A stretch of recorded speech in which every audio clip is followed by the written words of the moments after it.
এক পর্যায়ে ইন্টারনেট বন্ধ করে দেওয়া হয়, ফোন বন্ধ করে দেওয়া হয়, ঢাকায় বিদ্যুৎ বন্ধ করে দেওয়া হয়, কারফিউ জারি করা হয়, সেনাবাহিনী মোতায়েন করা হয়। কিন্তু বাংলার ছাত্র সমাজ, বাংলার ছাত্র জনতা কারফিউ ভেঙে, আর্মির ব্যারিকেড ভেঙে, সেনাবাহিনীর ব্যারিকেড ভেঙে রাজপথে মিছিলের পর মিছিল উত্তাল তরঙ্গের উদ্লাপ করে।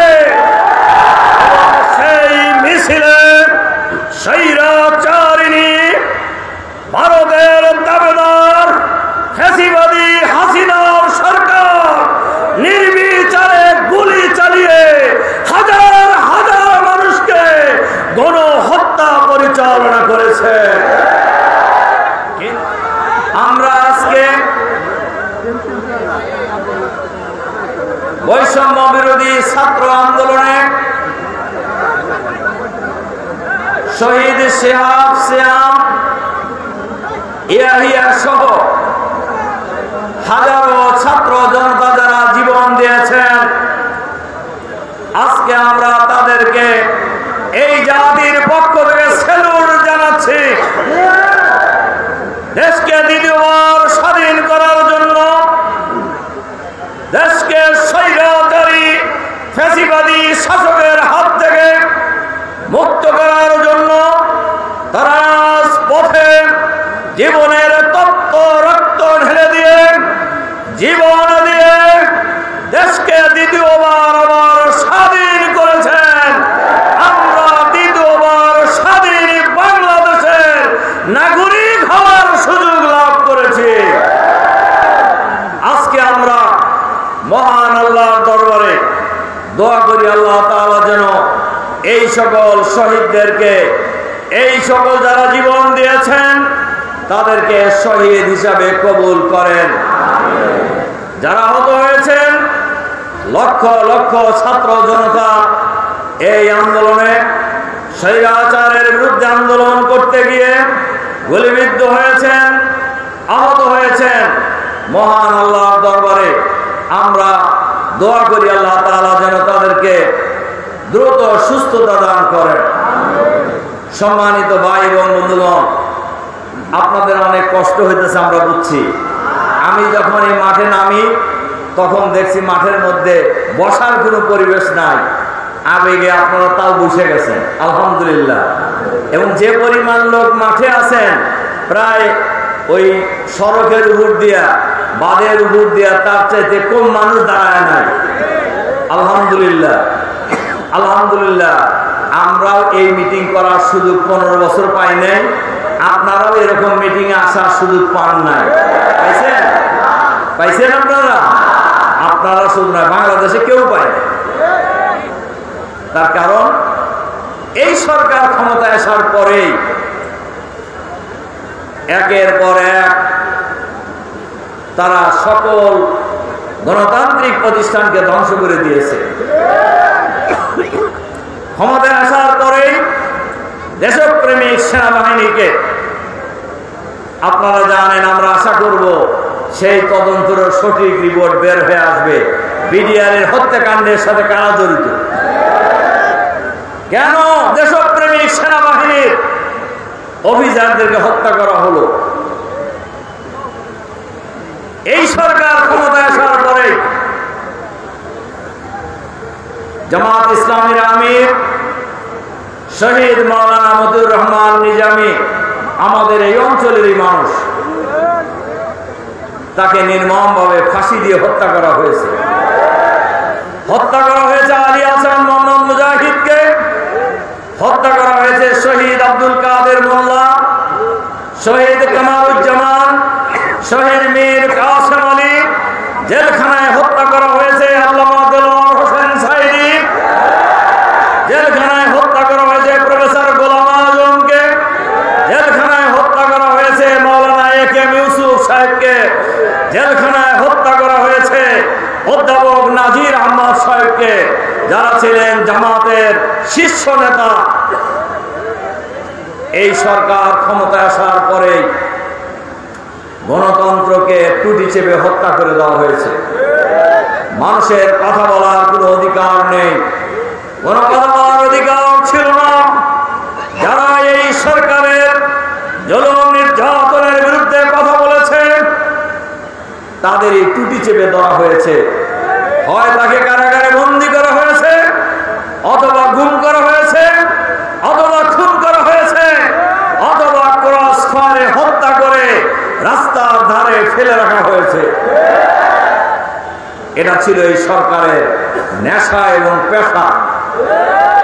সংগ্রামী ভাই এবং বন্ধুগণ, সুতরাং মানুষের কথা বলার অধিকার ছিনিয়ে নেওয়া হয়েছে। সাংবাদিকরা এই সরকারের আমলে যে পরিমাণ জুলুম নির্যাতনের শিকার হয়েছে, এত জুলুম নির্যাতনের শিকার শেখ মুজিবের আমলেও হয় নাই। তার কারণ যারাই সঠিক কথা বলতেন, সঠিক কথা লিখতেন, তাদেরকেই গ্রেফতার করা হতো, মামলা দেওয়া হইতো, বিচার ব্যবস্থাকে ধ্বংস করে দেওয়া হয়েছে, নির্বাচনী ব্যবস্থাকে ধ্বংস করে দেওয়া হয়েছে। 2008 সালের 29শে ডিসেম্বর ইলেকশন ইঞ্জিনিয়ারিং এর মাধ্যমে ক্ষমতায় আসার পর থেকেই জনগণের আন্দোলনের মুখে প্রতিষ্ঠিত কেয়ারটেকার সরকারের এই বিধানকে বাতিল করে নির্লজ্জের মতো নির্বাচন ব্যবস্থাকে ধ্বংস করে নির্বাচন ছাড়া ক্ষমতায় থাকা নেশা এবং পেশা এই সরকারের মাথায় ভূতের মতো গেড়ে বসেছিল। সংগ্রামী ভাই এবং বন্ধুগণ, সুতরাং শেখ হাসিনা যে প্রধানমন্ত্রী ছিলেন, এরা কোনো বৈধ প্রধানমন্ত্রী ছিলেন না, বৈধ সরকারও ছিল না। আপনারা কি ভোট স্লোগান দেন না? আপনারা কি ভোট দিচ্ছেন? এই যে এখানে যারা এমপি হয়েছিল ভোট দিচ্ছেন নাকি? ভোট কেউ দিতে পারছে? তাহলে এটা কোনো বৈধ প্রধানমন্ত্রী ছিল না, বৈধ সরকার ছিল না। এটা ছিল ডামি প্রধানমন্ত্রী, এটা ছিল ডামি সরকার, এটা ছিল ডামি এমপি। কি কথা ঠিক বলছি কিনা সংগ্রামী ভাই এবং বন্ধুগণ? সুতরাং আজকে বৈষম্য বিরোধী ছাত্র আন্দোলনের ব্যানারে বিরোধী রাজনৈতিক দলগুলি এই 15 বছরই আন্দোলন করেছেন। কেন পুলিশ দিয়ে, বিডিআর দিয়ে, সন্ত্রাসী বাহিনী দিয়ে, র্যাব দিয়ে নির্বিচারে গুলি চালিয়ে এই বারবার এই আন্দোলনকে দমন করেছে। কিন্তু এবারের আন্দোলনকেও ছাত্ররা যখন আন্দোলন শুরু করে, বৈষম্য বিরোধী ছাত্র আন্দোলনের বেলায় কোটা বিরোধী আন্দোলন, এই আন্দোলনকেও তারা তুচ্ছ তাচ্ছিল্য করতেছিল, বলছিল যে এই আন্দোলন দমন করার জন্য আমাদের কাউয়া সাহেব বলছিলেন যে ছাত্রলীগই যথেষ্ট, বলেন নাই? কিন্তু এই ছাত্রলীগ ঢাকা বিশ্ববিদ্যালয় থেকে আপনারা দেখেন নাই ছাত্রছাত্রী কিভাবে পিঠ মনে করে বাঁধতে রাখছে পিলারের সাথে, এবং বিড়ালের মতো পালায় গেছে। বলছিলেন যে এটা দমন করার জন্য ছাত্রলীগ যথেষ্ট, এবং তারা চেষ্টাও করেছিল। লম্বা কাহিনী বলার সময় এখন নাই। এই আন্দোলন জুলুম নির্যাতনের মধ্য দিয়ে চলছিল।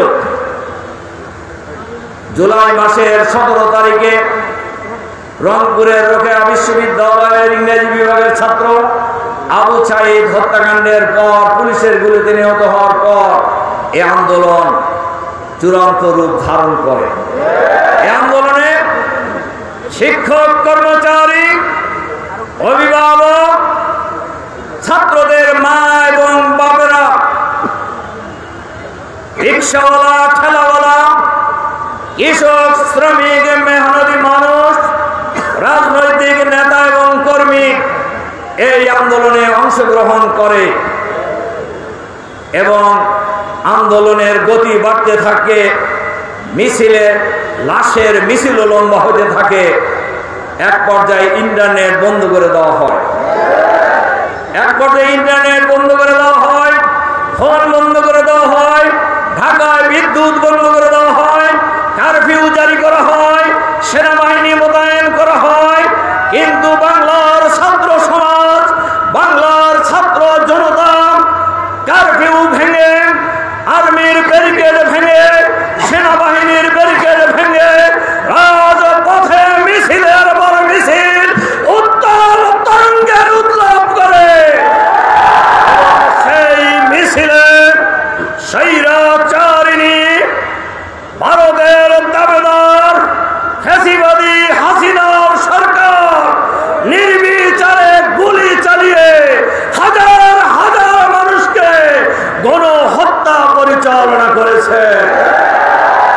কিন্তু